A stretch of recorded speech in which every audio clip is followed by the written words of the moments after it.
Hello, everyone, and on Zoom, welcome to the Duxbury Free Library's third of our candidate and budget forums. I'm Lester Lloyd, Chair of the Library Trustees, and I'm assisting Martha Dennison, our Vice Chair, who's off screen, who organized this event.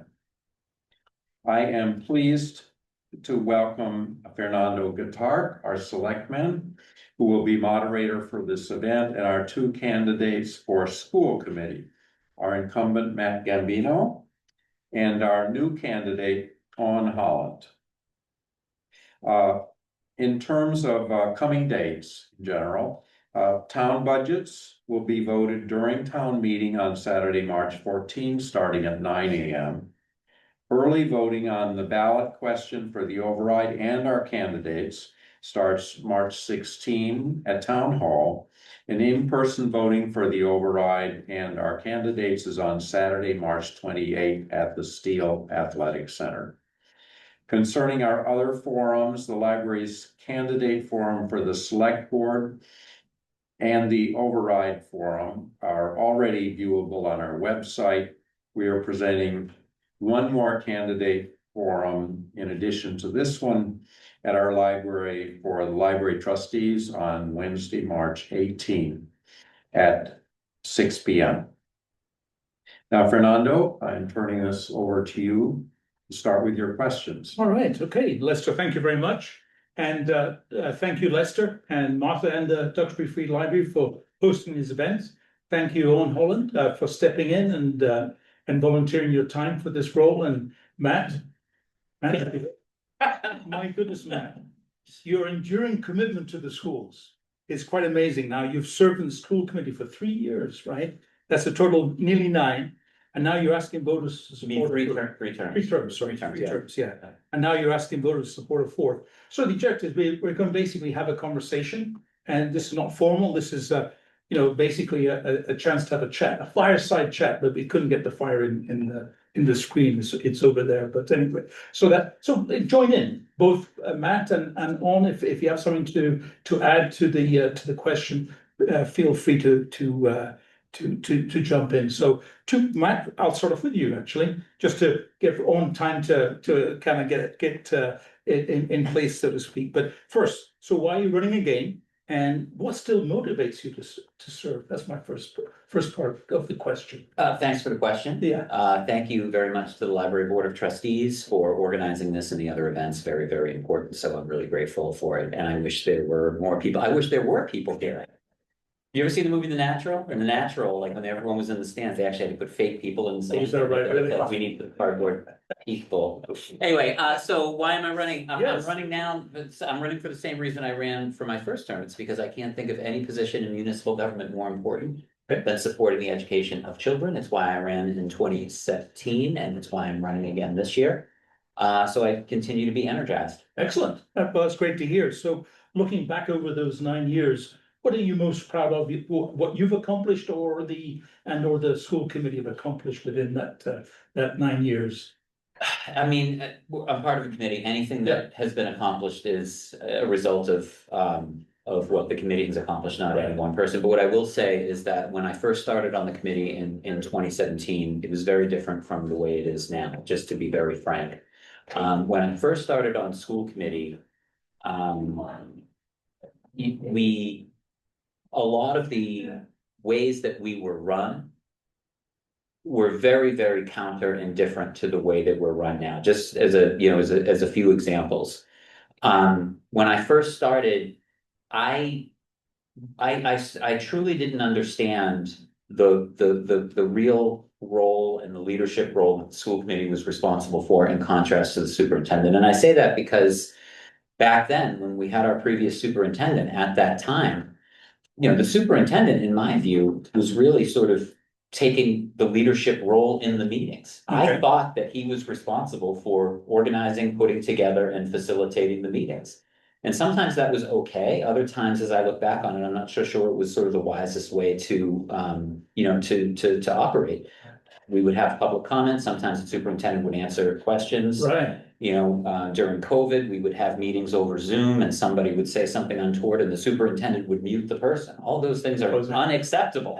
So, you know, so to say that we were a passive school committee was an understatement. So, you know, what has changed? I think what I'm most proud of is that our committee over time has spent a lot of time and energy on its own professional development. We Okay. run a lot of workshops just to make sure that we're doing things in accordance with the law and that we're, you know, that we are running our meetings, you know, optimally. And that has, you know, paid off in a lot of ways. One other quick example, when I first started, if a community member had a concern or a complaint and sent an email to the school committee would get the email, but so would the superintendent, the assistant superintendent, and the business manager. And if someone, you know, brought a complaint about the superintendent was seeing it first and sometimes adding his own editorial content to what we were seeing. The superintendent reports to the school committee. So over time, you know, we made some operational changes that I thought were very, very valuable. So things like that aren't happening anymore, but it's all a result of our own focus on our professional development. We do not have all the answers, so we have to ensure that we continue to improve it. Sounds great. Excellent. Aun, thank you for stepping in and volunteering your time to serve in our community. Again, what inspired you to run for school committee? What's driving you to take this role on? What specific skills and experience or perspectives will you bring? Well, I'm a longtime volunteer for the schools. My daughter started kindergarten 11 years ago. All right. And when she started, I didn't know a lot about the schools and I commuted. So I couldn't come and be the reader or do things during the day. So I started the class pages on Facebook for each of my kids and asked questions. And at the beginning, I learned through those conversations with parents and teachers. And then now I'm helping to convey information to the parents after my kids have been in school all these years. So, and I also have worked in educational publishing for 25 years, over 25 years. So I have a passion for education and I really want to help the school committee and the administration and the schools to make a safe and enriching learning environment for students and support their individual journeys. Oh, excellent. That's very nice. Good. So the first question, I think we're all aware that we face budget challenges. So again, it's a question for both of you. So we're in a financial crisis, right? So we attempted an override last year and it failed. We obviously weren't able to convince the community to go ahead and support that. And as a result, there were significant cuts in the town, but more importantly, significant cuts within the school. So we're now asking, we're trying again. We're specifically the schools are asking out of that override, out of that $1.8 million override, your contribution or your request is some $800,000. And I was just wondering, so what are your thoughts on that budget and the request, and what do you think is going to be? What can you do differently this year to convince at the end of the day the residents and the parents that come out and vote and support this override? Because the school committee has endorsed this and are fully behind it. So what do you think will happen differently this year to get people out? Are you directing that? Well, both again, it's yeah. Go ahead. Aun, you were actually outside the system, so to speak. So yeah, what was your thoughts around? I mean, this? both last year and this year have really helped to promote the override. And this year Okay. we made an effort to increase our social media to explain the facts and to explain what the challenges are and the cost. And so I think we really need to tell people to come and vote at town meeting to get it on the ballot, and then also to vote in the election. Right. And to tell them when early voting is and everything. So we just have to make sure we get that information out so people can make an informed decision. Right. So what I'm hearing is that have you been actually actively supporting that via Facebook and Yes. social media? Well, that's good. I've been helping to design the ads and things. Oh, right. So, I mean, I saw the effects of it not passing last year because I have kids in middle school and Yes. and their class sizes were imbalanced, the course offerings were less, and Yes. there were scheduling issues. So I think the middle school and high school kids were impacted firsthand. And, I think the budget proposal restores some essentials, but I wish it could be more because I feel like they lost a lot last year. So basically, you and your family were impacted. Yeah, And so you've been out there actively engaging with the community through social media. Yeah. That's wonderful. Matt, how about yourself? What were your thoughts as to why it failed, and what do you think we should do besides the work that Aun's doing in terms of getting people to understand the importance of this override, the beneficial impact it'll have on the schools? I don't know. I mean, I don't know. I'm not even sure that it's I think the more important question is, what is our town's strategy to address the dire fiscal situation that we're in? So, I think that right now, what concerns me the most is that we're caught in a year-to-year override debate. And even if this override passes, I would assume, or I would presume, that we're going to be in a very similar situation again next year. So our director of finance has been on board since 2023, and she has been sounding the alarm about our fiscal situation since that time. And it was crystallized last year in a meeting where she showed a report to the public that, shows our deficit situation deepening and deepening at least through 2030, if not beyond. So I think the question is, what strategies are we thinking about as a town to get us to a goal of being in a surplus situation and not in a deficit situation? I'm not so sure a year-to-year override is probably the best way to get there. Right now, that's where we're at. I'm also concerned about, you mentioned the school budget not passing last year, the override not passing. Schools lost 24 positions as a result of the override not passing. The 6 that we were going to cut anyway, plus the 18 as a result of budget 5B not passing. I voted to approve the budget this year, but I did so reluctantly with reservations, because Tell me more. well, we're clawing back a fraction of what we lost. So in addition to what Aun said, there's still going to be some gaps and some holes. My bigger concern is that the perception is going to be, if it passes, that's where we should be. And we're still going to be underwater. Yeah. So every year when the budget passes, I always get concerned that the water line is going to be perceived as like, that's the appropriate water line. And we are not at the appropriate water line right now. I think last year we attempted to the strategy was to give us that space, right? With the additional room in the levy capacity. Right. That's an incredibly, shall we say, it's problematic to try and explain to folks that are turning out maybe for the first time and voting on it, right? What exactly is this excess levy capacity? That's the float, that's the ability for us to have that flexibility. It didn't work. Yeah. And so again, I think communication on is important. And so we do have a strategy, and yes, you're right. We do face a year-on-year approach, but again, you're in the school committee, you're in the education room. What do you think we can do to help people understand that to be able to have a long-range vision, that we do need this capacity to have that flexibility? Doesn't mean we will use it, but at least we won't get into an override and live year to year. What do you think we can do differently? Well, I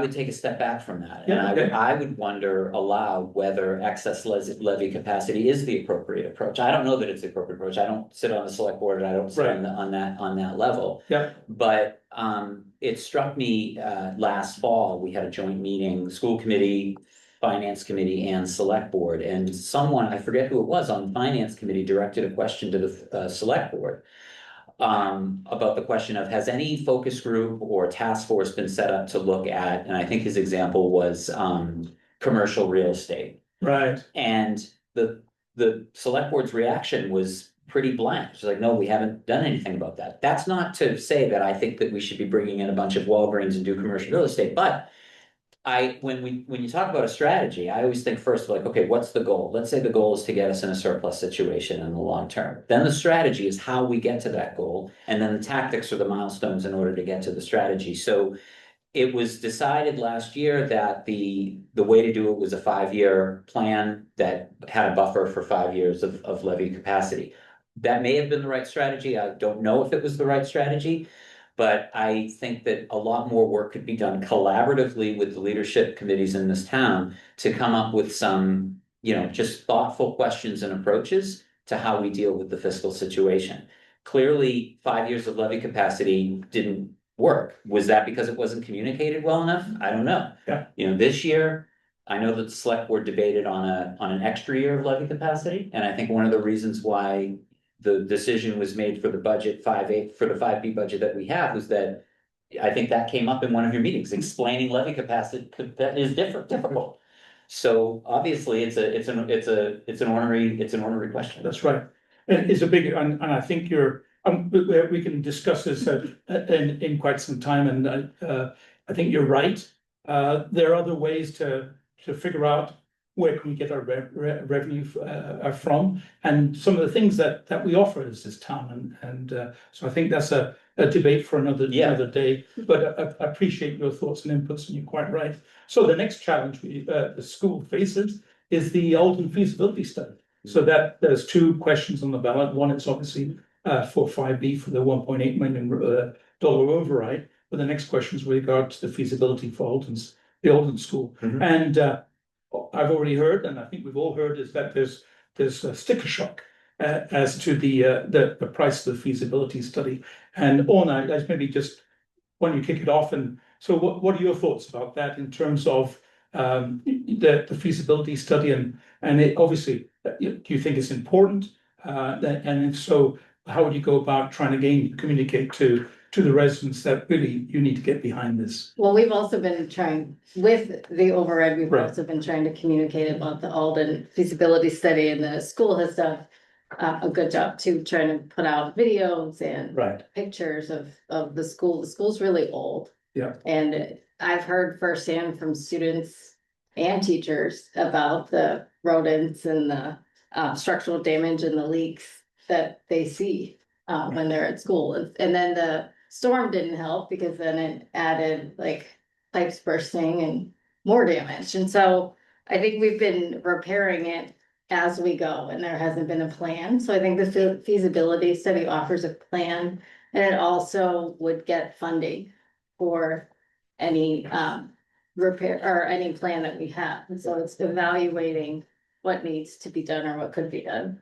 And but I think it really is needed, because the students need a safe learning environment. And so one of the questions out there is with regards to, this feasibility study automatically means we're going to build a brand new Alden school. So what are your thoughts with regards to that, Matt, and feedback to the folks listening in as to the what you think the impact and the benefits of the feasibility study are going to be? Well, the Alden School was a state-of-the-art school in 1949. I've toured the Alden School as a school committee member to take a look at some of our new programs that are in place, and it is just painfully obvious that there are things falling out of the ceiling. There's no, air conditioning. The 3rd floor gets incredibly hot. Condensation builds up on the floor. I've seen some very unpleasant photographs of the library in 4 of our classrooms that were completely, or not completely, but flooded, significantly flooded after this blizzard. And the structure itself and the classrooms within it were built with a 1940s classroom in mind. And one of the things that really struck me about my last tour of the Alden School was how different classes look and operate, even kinetically now. You know what I mean? I was in a math class, and I was watching, there was a teacher who was like literally running from one board to another board, and all the kids had, cards, because they were doing sort of multiplication, fraction multiplication type stuff. It was extremely active. The kids were sitting sort of in a circle. And then there were a couple of kiddos in the back who I presume were on IEPs because they needed special seating accommodations, right? So these are, just facts of a 21st century learning environment, and the Alden School is not set up for it. But getting back to the tiles and the floors it's not a safe environment. Right. It's not a safe environment. And no one wants to see a child or a teacher, have their feet go up from under them at the top of the stairs and fall down the stairs. And that is not trying to spook anybody. That is a clear risk. And my understanding is that some of the adults have slipped and fallen Right. in that thing. So to get to your question about the assumption that this is just some sort of a smokescreen to build a new school, Correct. I don't believe that. I mean, the whole point of a feasibility study is to get deep inside the structure to be able to understand what the plan should be, if anything. So the Right. plan could be to renovate the building, the plan could be to demolish the building and rebuild it, or the plan could be to do nothing and to continue to stitch it together. I don't think that's gonna be the significant plan. But to On's point, we get a significant reimbursement for participating in this MSBA program. And if we miss the window, which is now we're very That's much right. in danger of missing it, we have to start all over again. And that is a years-long process. I can remember having discussions about the Alden School as far back as 2020, 2019. So to me, it's a critical ask. And I hope that the community has the appetite to spend that $65 a year per family for the next 3 years to be able to do it. I think what resonated for me, Matt, is your statement around the teaching environment, right? The school was built in the 1940s. Yeah. That's what the teaching style was in the 40s, and we live in a completely different world. And the school itself is not set up for teaching in a quality way in this where we are today. So thank you for that. I hope people were listening to that point. It really resonated for me. And I think Alden, Yeah. especially because of the age, Yes. what they're learning, they're different learning styles, and we need to be able to support that. Yeah, that's great. I think I'll just read this out, actually. So at the school committee votes, there was a little kerfuffle this year when there wasn't unanimous agreement among the 5 members of the school committee with regard to some points of the fiscal year 27 budget. Were you surprised by the reaction? What's your expectation with regard to agreeing with your soon-to-be fellow school committee members on all topics you deal with? What do you think about that? I wasn't surprised by the reaction, because I think that everybody has things they're passionate about and Yeah. they want to put the money in those places. But I think the school committee role is to work collaboratively. I find it akin to my work as well. Like I am a design manager, and we work with product managers and all different departments, and we have a challenge ahead that we have Yes. to work together, and we might have different perspectives, but I think that makes the decision stronger to get everybody on the same page. And I've known the current school committee members for years now, in different capacities. I've worked with them, and I think I'm excited to work together. Okay, cool. Matt, what do you think? What was your reaction? I'm surprised that to hear the word kerfuffle, because It's written in question. yes, I can see that, yeah, and I like how you said it, kerfuffle. It was a kerfuffle. So yeah, if we were to be unanimous on every vote, then we would Yes. only need one school committee member. And one of the beautiful things about, in my view, one of the beautiful things about American democracy is that it's messy and it takes time and there is disagreement and compromise. But at least for the school committee, I can't speak for the other ones, but for the school committee, it is even enshrined in our policy that once a vote has been taken, everyone aligns behind it. That means if you voted against it, you dry your tears, you pull up your pants, and then you align behind what the decision is. Right. Even if you didn't say it. And I know, because it was said in our subsequent meeting, that both Jen and Kathy are 100% on board. I think the kerfuffle, quite frankly, was a result of someone from the finance committee, after the vote being taken, asking those 2 members to change their vote. Right. Now, is that illegal? No. Is it inappropriate? Yes. So any sort of kerfuffle sort of came back from, I think, trying to sort of wrangle votes after they happen to come back and have us vote again, presumably because we're in such a desperate situation with this override that there's a perception that every committee has to have voted the budget, something to nil in order to better sell the thing. So I'm not sure that a kerfuffle would have happened had that not occurred. I personally, I've been on the school committee 9 years. I voted against the budget 2 of those years. I voted once against it in FY 21 or 22. And I voted against it last year. And I voted against it last year because, in my view, I get back to professional development. the finance committee made their vote before the school committee, right? So, and so when we were making our vote, we had, a finance committee member participate in that vote. And, quite frankly, there was just a lot of misinformation in our room. As a result, 4 of the members voted for it.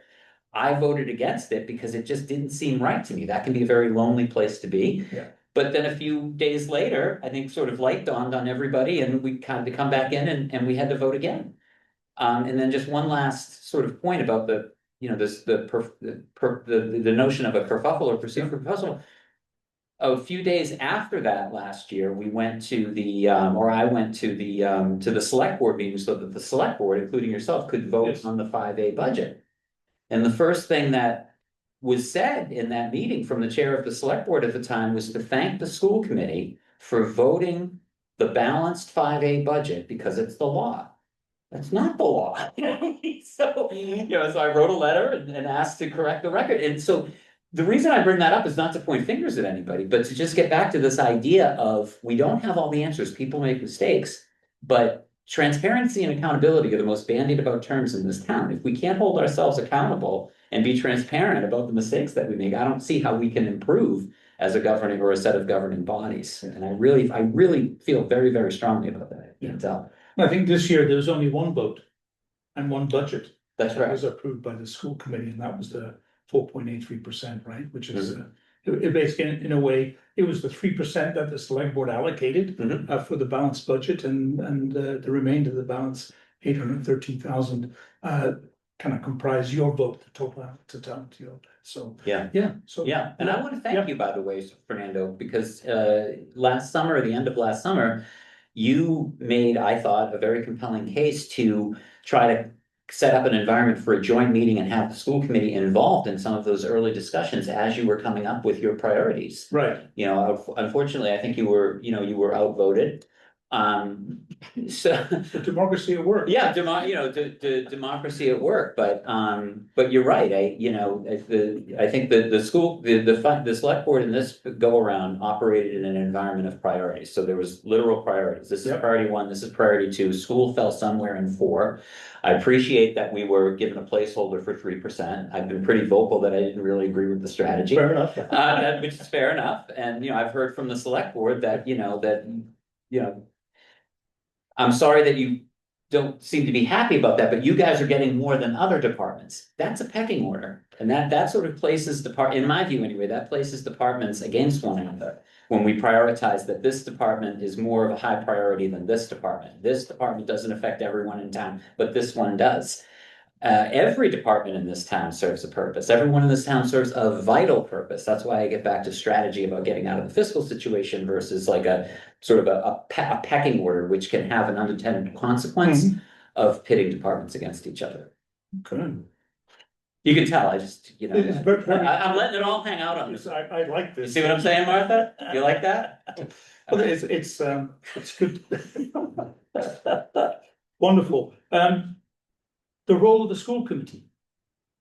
Just like the select board, there's been discussion over the years about the appropriate role of the school committee. Oversight, leadership, management policy setting. What do you see on the key role or function of the school committee? And how do you see the relationship between the school committee and the superintendent? I think you already answered that at the beginning. So I'll let Aun just answer that.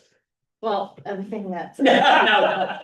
You don't want to go there. No, I wanted, like I said before, I wanted to be a collaborative relationship. And I have had a lot of interaction with families in the community over the years, so I'd like to have the school committee be a voice for the families, for the administration, and then communicate back to them and distill information to make it clearer. And I feel like in my role as a UX designer, I try to do that, to take complex information and explain it. So I want to be able to do that for the school committee as well. Right.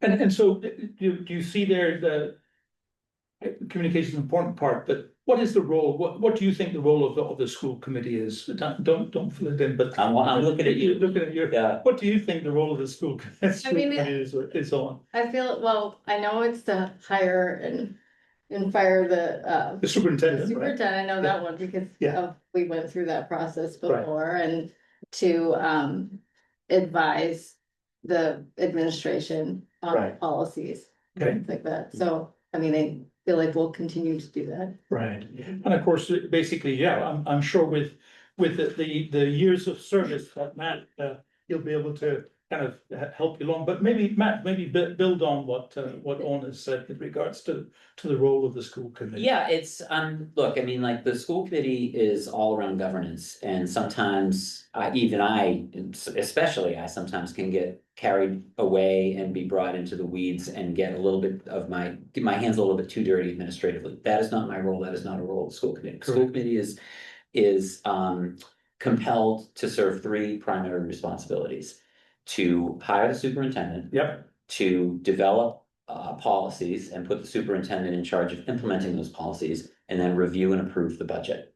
That's Right. it, right? So that we designate a superintendent essentially to be our chief executive officer, our CEO.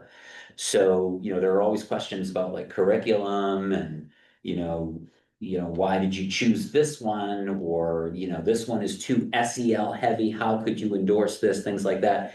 The Education Reform Act and supporting law are very, very clear. Principals choose curriculum under the guidance of the superintendent. We're kept abreast of what those curricula are, and it's our job to ensure that those curricula are meeting state standards and federal standards. That's what we are obliged to do. So it's all about, staying informed and in my view anyway, asking questions that I think any John Q. Public person would ask if he or she was at the meeting. Okay. Sometimes I'll ask questions that sound pretty tough. It's not because I'm trying to give anyone a hard time. It's because sometimes I'm just trying to play devil's advocate and be a voice of people that I may not agree with all the time, but they deserve to have their questions answered. So I try to speak for the taxpayers, because the other role of the school committee, or at least one of our tenets is that we are obligated to prioritize students first. That's why I'm on school committees. I love them. I love education, and because I could never do it.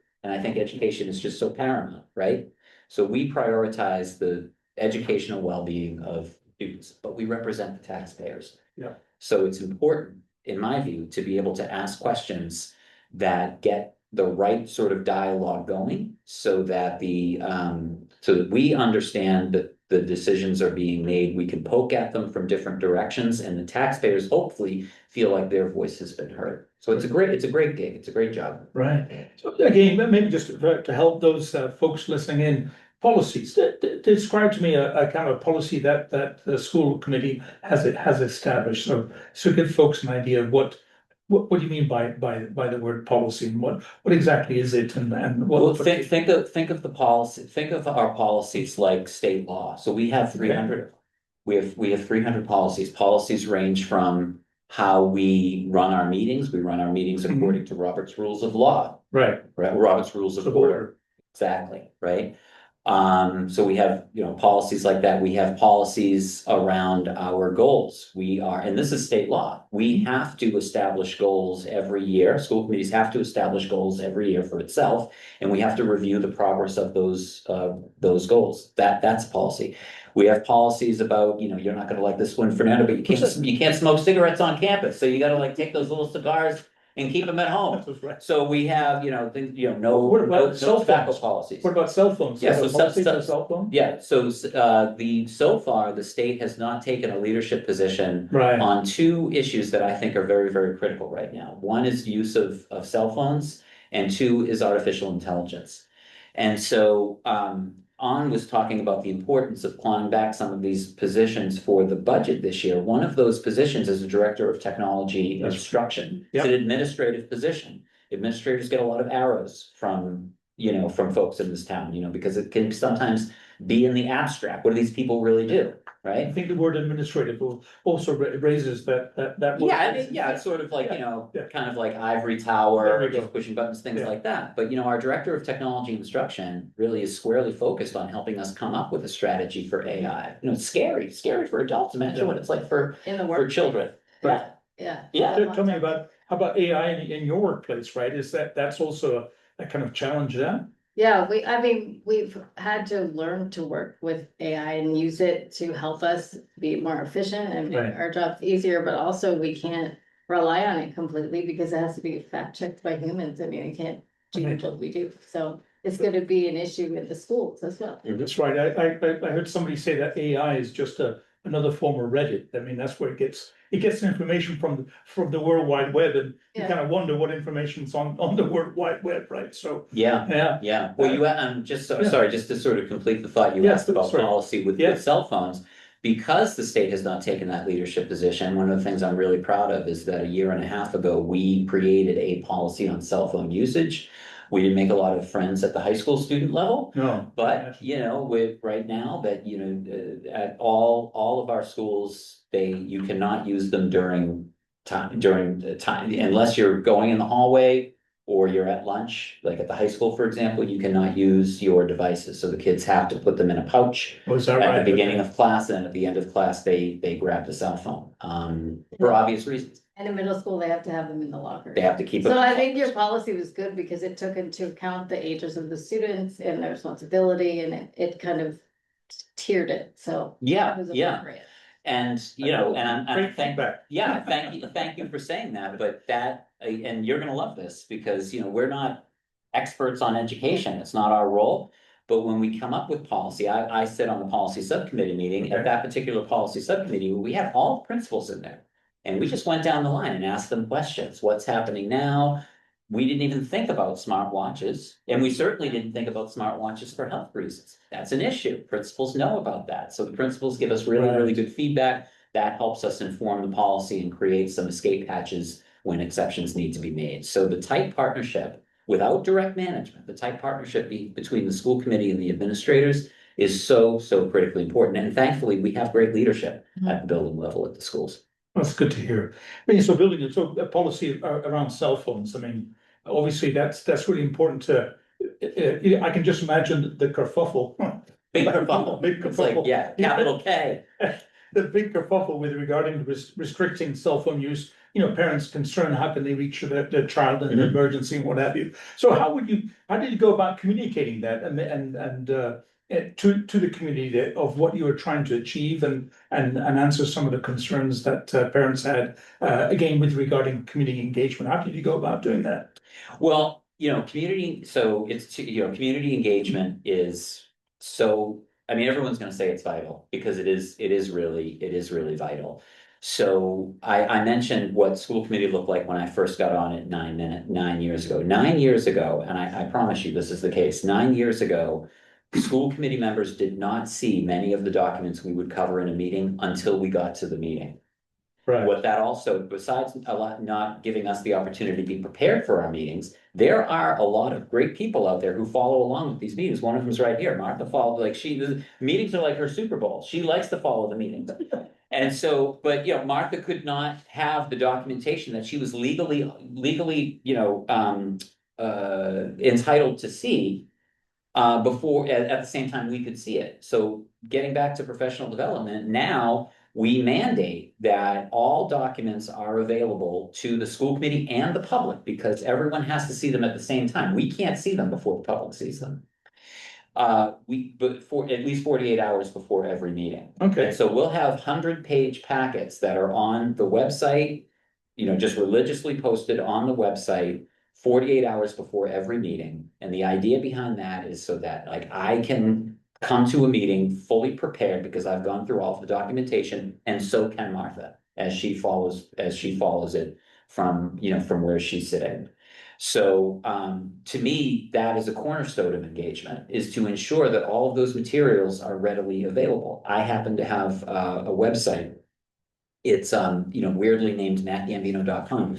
And so it's an unofficial website, but to engage the community, I give visibility into my thinking. And so I'll write articles about my opinion on what we've done at a particular meeting from time to time, and I hold office hours that you can sign up for. Because I am very, very interested in hearing from people. Nice. During COVID, there was no shortage of hearing from people. I logged at least 100 calls from concerned parents on both sides of the issue, and listened to all of them. And it really did help activate and animate my thinking around how, we could work to, during that time. There are no crises right now to that. So I don't have my phone ringing off the hook, but I want people to know and to understand that you just don't have to sort of accost me at Brothers. You can pick Right. up the phone, you can get on my office hours, you can email me. I can't speak for the rest of the members, but I know that they are all have that same commitment Right. to ensuring that they are, have an open door and open ears to whatever, whatever is on the community's mind. I think I utilized that. I probably contacted you. Yeah, you probably, yeah, that's how we became besties. Well, that's good to hear. I think you kind of covered with regards to the question around community engagement. Both of you are very active in that sphere and recognize the importance of getting the message out there, and actually counter some of the misinformation that is out there. I'm going to pivot over here to special education. So Duxbury School special education program has been challenging, both financially and programmatically.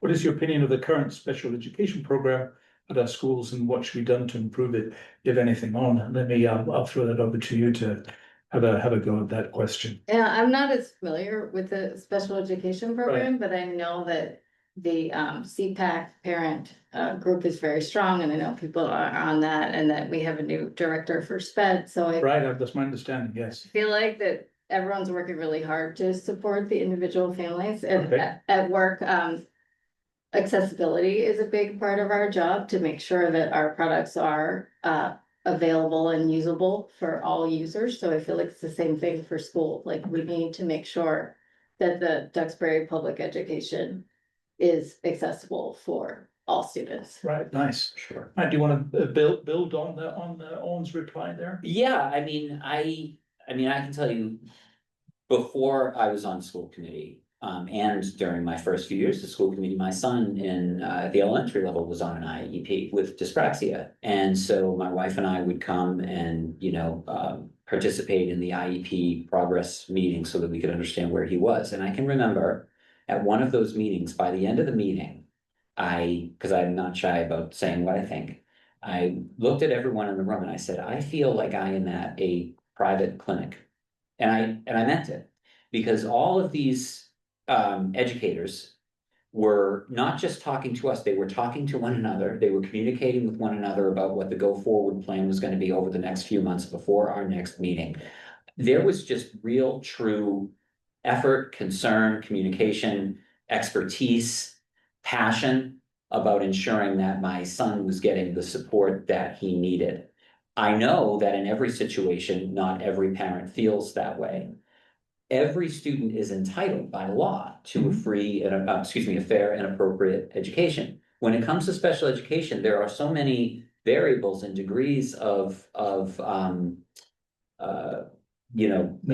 needs that range from things like, out of district tuition to the transportation costs associated with those out of district tuition. And just like so many other programs that we have in town, our ability to provide those services are not keeping pace with the funding that we're providing. Yes. Nothing that we can control directly, but what we can do is ensure that our state representative and our state senator, our representatives on Beacon Hill, are not only aware of the sort of the magnitude of the problem, but they should be advocating for appropriate funding. Because at the end of the day, special education is gonna, the success or failure of it is gonna largely be, in my opinion, is largely gonna be underpinned by the amount of resources it gets to provide the services. Right now, SPED takes 20% of our budget. You know what I mean? That is not insignificant. It is significant. And do you feel that is adequate enough, or it needs to be more? I don't know. What I can tell you is that I talked to a number of parents of kids who are on special education programs, and they have varying degrees of satisfaction with the services that their kids are getting. And I can completely understand that. Right. I would tell you, if we were at a bar having a beer right now, I would tell you that I'm not so sure that the public school system is actually set up to be able to adequately support SPED kids. I don't think that the building blocks are there. You know what I mean? So I feel for all of these parents. Quite frankly, I feel for our new director of special education, BJ. He's awesome. He's very, very data driven from what I can see. He's not shy about getting tough questions and getting back to us with answers, so I think he's doing a lot of the right things from what I can see. We've got a strong CPAC organization, so we have parents who are involved in special education and advocate for those, for those families. So I think we have the right people. I think we have the right human resources. I think it comes down to funding. All right, well, thank you for that. So, Matt, what are going to be your priorities for the next 3-year term? My priorities are, I think, what the school committee's I talked about goals. Yes. So it's wonderful to be able to have goals and to have regular check-ins on how those goals are going. What I can tell you for the next few years, in my view, what's gonna be paramount importance is in the immediate, we have to finalize our negotiation with the teachers union. Okay, so it's so obviously, I don't have to tell anybody here how important it is to be able to, identify, reward, compensate, and maintain great talent. It's just like, it's table stakes for a good school system. So we have to ensure that we're paying our educators fairly and in a way that the taxpayers can handle. That's number one. Number two, we are in the throes right now of developing our new strategic plan. So our strategic plan, this is the last year of our current one, but we are right now developing our new one, getting back to goals and policies. So that work is already underway. We've established a deadline of June this year to have that finalized and presented to the school committee. So we have a couple of school committee members on the strategic planning committee. That committee is also made up of a ton of community members and, most importantly, students. So I'm excited about that strategic plan because that will be our North Star for the next 3 years at least. And then thirdly, we talked about the Alden School. It's 80 years old. It's in disrepair. It is not a fair environment for our students to learn in or our teachers to teach in. So to me, that is a very high priority for the forthcoming number of years. That's right. Very, very clear. And in terms of your strategic plan, in your last year, what sort of metrics? How do you know where you are in terms of you set goals in your strategic plan? Have you accomplished 80%, 90%? Where are you in terms of it's your last year? Where are you there in achieving what you laid out? So one of the things that our school committee has been fairly vocal about this time around is to assign even more measurable line items to each goal on our strategic plan. But it's difficult because, goals on strategic plan are to, for example, get a certain percentage of students reading at grade level by a certain age. And largely we accomplish those goals. You know what I mean? Other goals are a little bit less, a little bit more difficult to measure. Are we a safe and welcoming environment? Right. You know what I mean? Are we promoting philosophies of empathy, you know what I mean, and inclusion, right, and items like that. Those are a little bit difficult to measure, but we do have a director of DEI who reports to us at least once a year on unfortunate incidents of hate speech and stuff like that. Where is that needle moving? Okay. So personally, anecdotally, I think that we're doing a good job. It's one of the big things that we review and evaluate our superintendent on. So I think we've done a good job in this 4-year strategic plan. I'm looking forward to the next one. Excellent. Aun, what have you thought about what priorities you'd like to volunteer and support or bring forward to the school committee? Yeah, I mean, as I said before, I want the schools to provide a safe, enriching, and support the individual journeys. So safety, I think the Alden feasibility study, I think we need to invest in that and really make an environment where the students are going to be able to do these other things and not have to worry about safety. And the strategic plan, I think Matt touched upon all that. I've been involved in the DEI committee, so we've done a lot of review of our policies and our reporting structures and things like that. So I want to continue to support that because that's a part of safety as well. Right. And then I would hope that we can find a way in the budget to restore some of the lost staff and course offerings for the students, because Duxbury just provides unique offerings in the arts and music and theater and APs and all these things, and it's sad that we had to lose some of it, and I think we need to bring it back. And the social emotional, I think we were going to talk about one of those topics, but I This Alden and Alden and DMS especially has really, invested in the social emotional by hiring staff resources and I think they're doing a good job about addressing that, and I hope that they can, Tell me more about well, that. they have, I think adjustment counselors in Alden and, the guidance counselors in DMS especially. And I think they are a trusted adult that students can go to for social emotional support, and I really, and they have seminars right now where parents can go talk about topics. And I think that's just as important as the academic enrichment, and so I'm glad that the school is putting time, money into that. Obviously, I don't have children obviously, don't have children in schools now. But I did hear that, following COVID, where children were basically at home and that there was a lost years and so just building on, do you think that the support that you're talking about is a reflection of those lost years or is it something else? No, Is it social media or what is it these days that is basically resulting in this need that you I think described? those are all topics that they've covered at the parent sessions, social Okay. media Right, and the result of COVID, because depending where the students were right, during COVID, at what grade, it affected them in different ways, and the teachers are having to adjust for that. And the Right. social emotional aspect is a big part of that. part of that, okay, all right, well, great. Any last thoughts?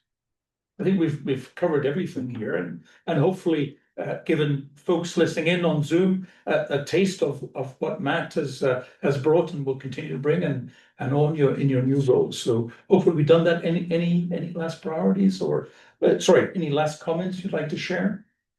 On? I appreciate your support in preparing for this and making this conversation. Right, well, I think it was a conversation this time, right? Yeah. Yeah, well, could the Should chair we do it again tomorrow? No. I don't know, I love the format, I think that it was a great conversation, Good. and I look forward, I'm really humbled by.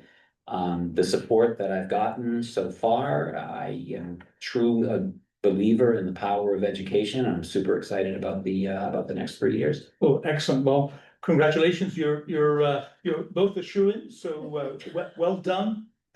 Thank you. And I Thank look you forward very much to, for I look facilitating. forward to hearing all about the good work you will be doing on the Thanks, school Martha committee. and Lester. Thank you all, and thank you for the folks, hopefully that will watch the Zoom Zoom recording later on. So thank you very much for Thank you both for participating. watching.